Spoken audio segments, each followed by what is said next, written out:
Hey everybody, welcome to episode number 1 of the askDAP show. I am your host, Paul Barrett. We're going to be going over VW and Audi related questions that we found or were asked by the Volkswagen and Audi community.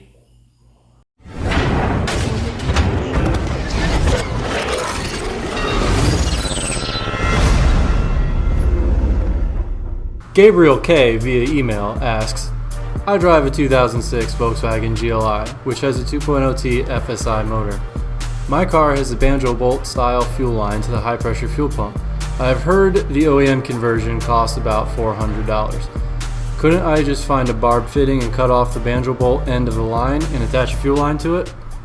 Gabriel, that is an interesting question. A lot of people who have the earlier style banjo bolt fitting, just for anybody who's not familiar with this, the early style FSI engines had a banjo bolt that was a triple square. You'd run up into the bottom of the high pressure fuel pump. Now the later versions, starting somewhere around 07, they swapped over to a barb fitting that just used a line that slid on. The banjo bolt's hard to get to and a little bit more challenging to take off. It also can be stripped, so a lot of people want to swap over to the barb fitting style. The problem is you have to swap over the actual fuel lines, the hard metal ones that actually go to the actual fittings. Now, $400 is a lot higher than what it actually costs. I think it's somewhere around the $200 range. We'll make sure we put a link to the parts that you require in the show notes of this.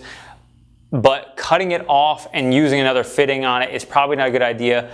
Those lines are not really intended and reinforced at the ends where you're going to cut it. So when you cut it and you try to clamp a hose down on it, it's probably going to start to crush the hose a little bit. Plus also any line like that's going to be flared out at the end to make sure the hose doesn't slide off when pressure hits it. So that's probably not going to be a great choice to just cut the end off of it and slide a hose on there. A user on Reddit asks, my coolant light started blinking this morning. It's about 50 degrees Fahrenheit here. Shortly after I started the car up and began driving, I pulled over, shut off the car, and checked the level. All good. I called the local VW shop, still under my powertrain warranty, to get it checked out, figuring the pump was malfunctioning or I had a bad sensor. I decided to drive as far as I could, the shop was about 5 miles, and tow it if temperatures got over 190. The light did not return on the way over to the shop. They pressure tested the system and checked for flow. Everything looks good. They also said that no faults showed up when they pulled the codes. Anyone have anything happen like this before? It seems really weird to me. Any insight is appreciated. Okay, so this gentleman, he didn't tell us what kind of car he had in this question. We actually got some context from him. He has a Mark 6 GTI. Now, the important thing is he does note that the car is not overheating and that they had it checked to make sure the coolant was flowing. So you know the water pump is circulating coolant, which is something you want to make sure that whenever you have any coolant light coming on, that you have coolant in the vehicle, it's circulating, and the car isn't overheating. Now, the reason what we believe it is it's either a coolant temp sensor causing the light to come on and off because it could think the car is overheating, which is probably not likely because you would see the gauge most likely moving in that situation, but more likely the coolant bottle has a sensor in it, or actually a heated wire in to determine when the coolant is out of the vehicle. Now, what probably happened is that sensor is going bad and intermittently it's telling the vehicle, hey, stop, we have no coolant, you need to fill up your coolant. Well, obviously the vehicle has coolant, you just have a bad coolant bottle. So most likely you have a bad coolant bottle and that's going to fix your issue.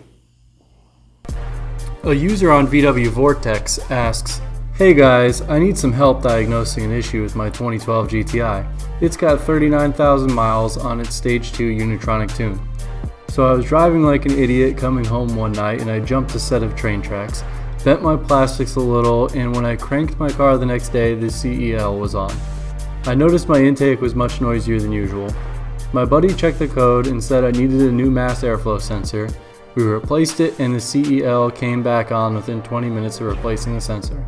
Any ideas? Okay, so this particular situation, it's important to note that when he ran over some stuff, did some damage underneath the vehicle. Now, most likely when you have a check engine light come on immediately after a situation like that, it's almost 100% of the time going to be directly related to whatever happened.